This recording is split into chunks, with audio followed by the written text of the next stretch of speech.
And here we are back again with Jimmy Allen and his air adventures. In the last episode, you'll remember, Jimmy made his first solo flight, much to the satisfaction of his proud instructor, Speed Robertson. Now a few days have elapsed, and the young student has been busy building up his solo flying time and practicing the many lessons so carefully taught him by Speed. Jimmy has just landed his training plane and is greeted by Flash Lewis, that talkative but efficient mechanic.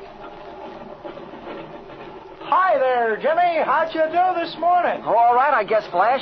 I've been practicing steep turns and wingovers. Didn't I see you making some landings out there? You sure did. How did they look? I couldn't see anything wrong with them. I made 12 altogether, and then practiced forced landings over near the Parkville field. You've been going good, kid, for over a week now.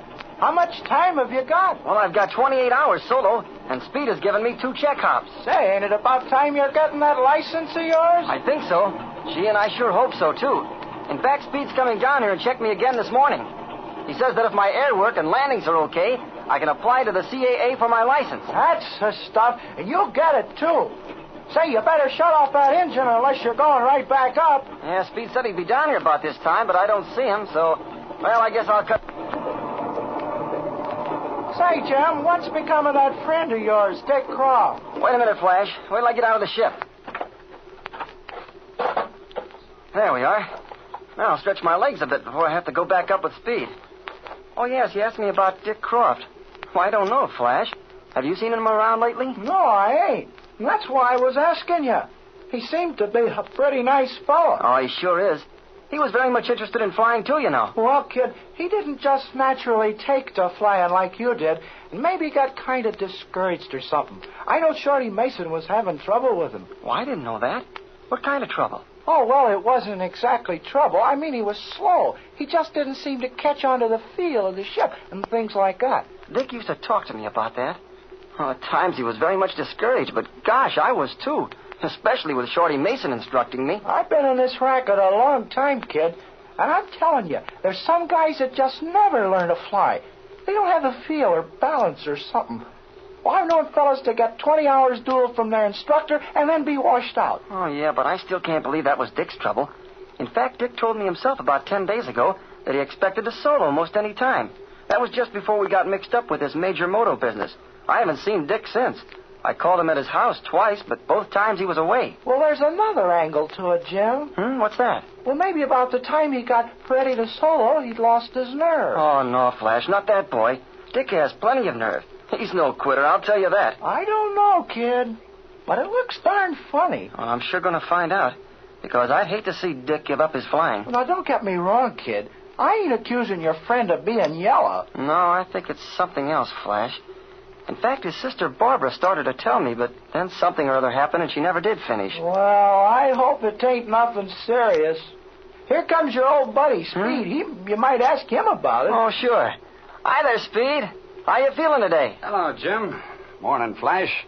Well, you two boys look wide awake and alert. Morning, Speed. You don't look so sleepy yourself. Well, Jimmy, did you get in some time this morning? I sure did. Just landed a few minutes ago. Well, the old crate seems to be all in one piece. You must have got it up and down all right. Say, Speed, Flash and I were just talking about Dick Croft. He seems to have given up learning to fly. Oh, that's too bad. What was the reason? Well, Flash seems to think he might have lost his nerve. Well, of course, I don't know Croft very well, but I doubt very much if he has a wind-up. A wind-up? What do you mean? Oh, that's an old RAF expression. They used to say that when a man lost his nerve, he had wind-up. Well, I sure can't believe that about Dick. No, I think Flash is mistaken. Flash, step on the starter while I tell Jimmy what I want him to do. Righto, Speed. Jim, how much solo time do you have now? 28 hours and 10 minutes. Oh, you got it right down to the minute, huh? Are you sure there wasn't about 25 seconds you've forgotten about? Oh, no, I don't count the seconds. That's fair enough, kid. A good pilot always keeps his log right up to date. Now, Jimmy, I want you to know you're entering a very dangerous stage of flying. Dangerous? Well, I didn't think I was doing anything that... No. I mean this. The average student pilot, once he's gone solo and built up 25 or 30 hours, begins to gain confidence. He begins to think he's pretty hot. That's just the time that he gets into trouble. He becomes overconfident. He thinks that he's learned all about all there is to know in this business. The next thing, something happens to him and he's in bad trouble. But I've been very careful. I hope you have. But just remember what I'm telling you. You're just learning to fly. There are a world of things that you still don't know about. The only way you'll learn is by actual experience. That's what I'm trying to get. Well, you'll get the experience all right, but let it come naturally by building up time. There's a lot of things you have to know. Now, for instance, you've got to learn how to fly across country, how to navigate, how to land and take off under all conditions of weather and in all kinds of fields. You've got to learn what weather is safe for you to fly in and what weather is dangerous. And then you've got to learn to fly all types of aircraft. That's going to take a long time, isn't it? Certainly it is. I want firmly planted in your mind that until you've experienced all of these conditions, you're not a pilot. Well, I don't think I'm overconfident. Well, I don't believe you are, but you've reached the point in your career when a good many pilots get that way. So don't be flying over the country like some Dilbert trying to entertain a lot of your girlfriends by a stunning exhibition 100 feet off the ground. Oh, gee, Speed, I've never had any such intention. I understand now. I'm going to teach you how to stunt a ship, but I'm going to teach you how to do it right. Every pilot should know that. But you and me will go up at a safe altitude and practice for your own good, not for the entertainment of the public. That sure suits me. Okay, kid. Don't think I'm trying to be hard-boiled with you. I just don't want to see you do anything foolish. All right, let's take off. Get in that front cockpit and I'll ride the rear. She's all ready to go, boys. There we are. All set, Speed. Take her away.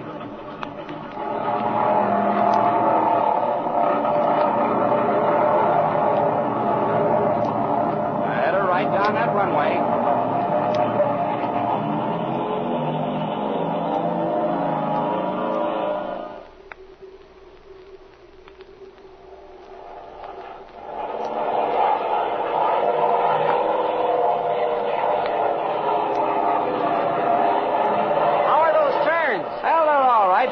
When you get over on the vertical, though, watch that rudder. You're inclined to let your nose get down too far. Let me try another one. All right, go ahead.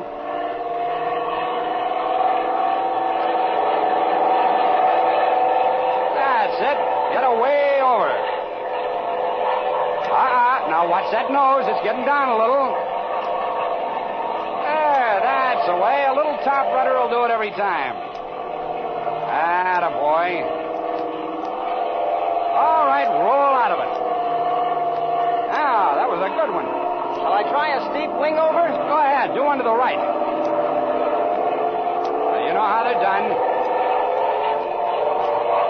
That's it. Way up with that nose. Kick your rudder. Now, we're over. Ease back on that throttle now. Okay, very nice. What do you want now, Speed? I want to see you make 3 or 4 landings, Jim. Look around for a nice big pasture and go on in. That field down to the left looks all right. Say, Speed, what's that ship doing down there? See it? In that field, way back from the road. Well, I'll be darned. He must have had a forced landing. Otherwise, he wouldn't be down there, away off from everything. Yeah, there isn't even a farmhouse within a couple of miles of that field. Say, it looks like an AT-11, too. Yeah, one of those twin-engine 7-passenger jobs. Do you suppose the pilots had some trouble? I can't think of any other reason why he'd be down there. Here, give me those controls, Jim. We'll dive down and look the ship over. He may need some help. Okay, the ship's yours.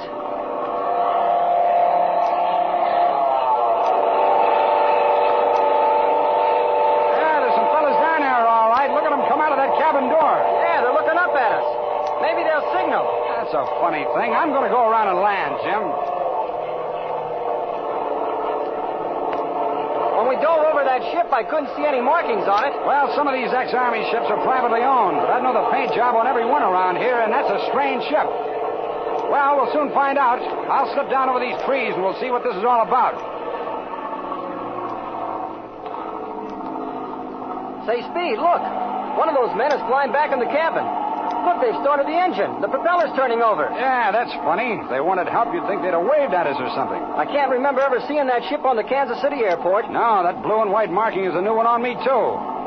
Well, get set.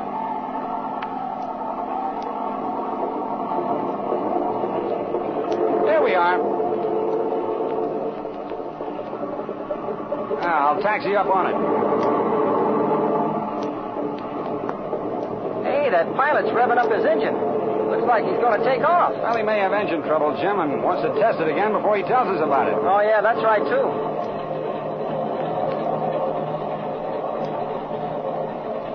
Well, here we are. Now, you stay in the ship, Jim, and I'll get out and see if they've had any trouble.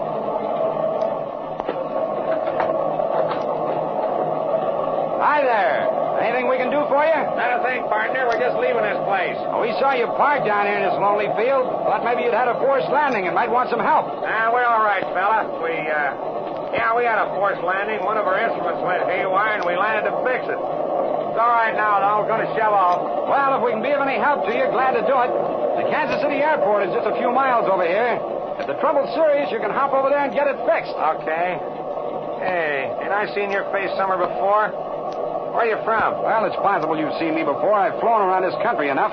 My name's Robertson, Speed Robertson. Robertson. Are you Speed Robertson? Well, okay, Robertson. We're going to be going. Come on, Sam. Come on, cut the chatter. We got to get going. Come on, we're leaving this. Well, look who's here. It's Speed Robertson. Speed, you see who that is? It's the Biffer. I'll say it is, and that's Ace in the cockpit with him. We're looking for you boys. Just cut that engine of yours. Got nothing. Come on, Sam. We're getting out of here. No, you're not. There's a couple of things we want to talk Look about. out, Speed. Look out. Let him have one. Don't try to... Are you all right, Speed? Sure, but stop him.